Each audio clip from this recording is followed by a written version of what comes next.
बोलिए जितवाहन बाबा की जय।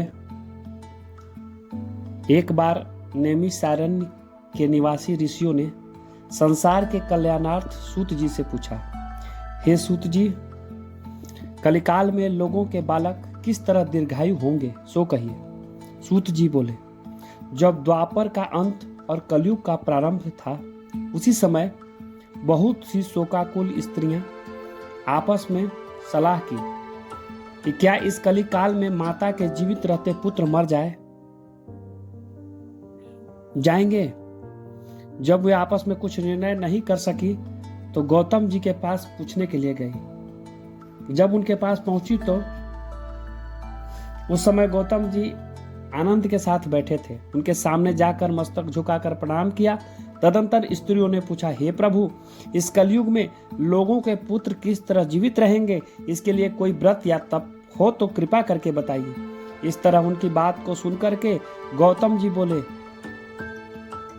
आपसे मैं वही बात कहूंगा जो मैंने पहले सुन रखा है। गौतम जी ने कहा, महाभारत युद्ध का अंत हो गया।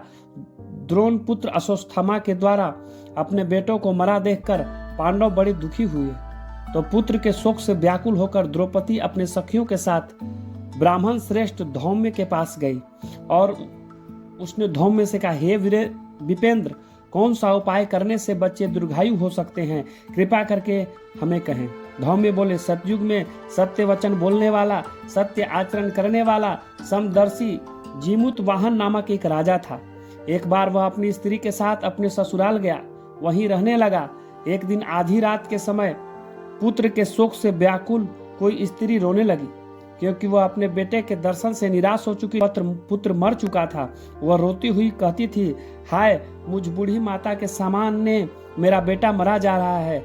उसका रुदन सुनकर के राजा जितवाहन का तो मानो हृदय विदीर्ण हो गया। वह तत्काल उस स्त्री के पास गया और उनसे पूछने लगा, तुम्हारा बेटा कैसे मरा है। बूढ़ी ने कहा, गरुड़ प्रतिदिन गांव में आकर के गांव के लड़के को खा जाता है। इस पर दयालु राजा ने कहा, माता, अब तुम रो मत, आनंद से बैठो, मैं तुम्हारे बच्चे को बचाने का प्रयत्न करता हूँ। ऐसा कहकर राजा उस स्थान पर गया जहाँ गरुड़ आकर प्रतिदिन मांस खाया करता था। उसी समय गरुड़ भी उस पर टूट पड़ा और मांस खाने लगा।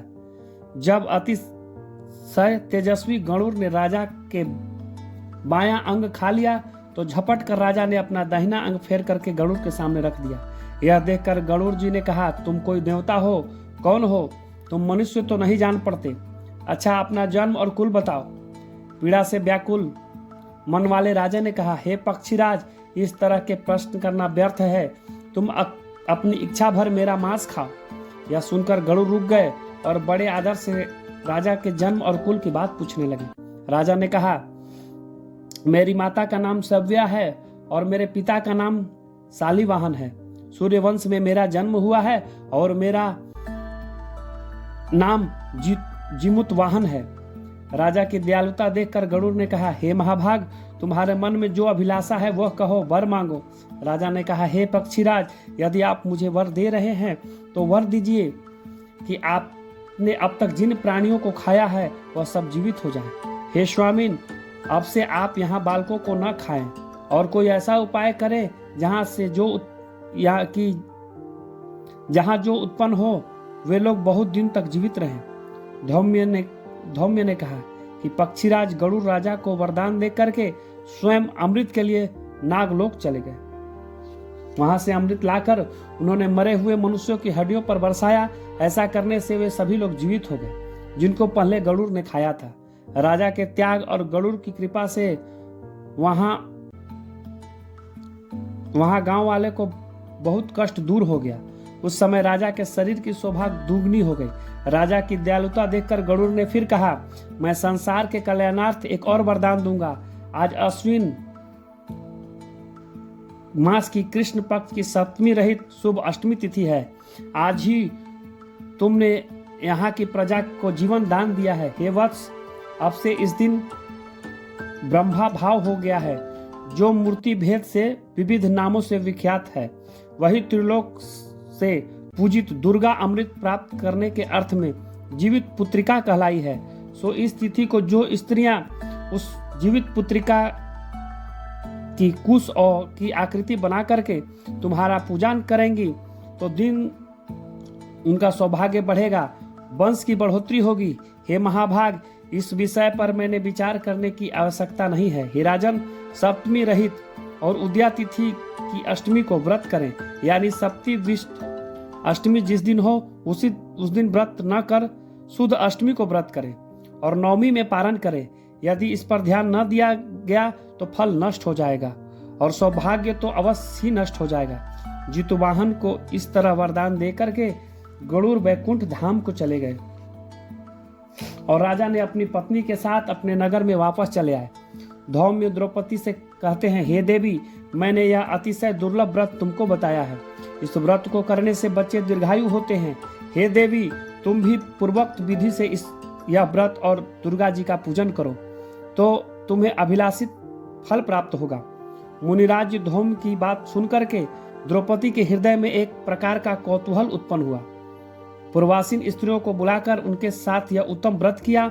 गौतम ने कहा, यह व्रत और इसके प्रभाव को किसी एक चिल्ह ने सुन लिया और अपनी सखी सियारिन को बतलाया। इसके बाद पीपल की वृक्ष की शाखा पर बैठ करके चिल्ह ने और उस वृक्ष के खोते में बैठ करके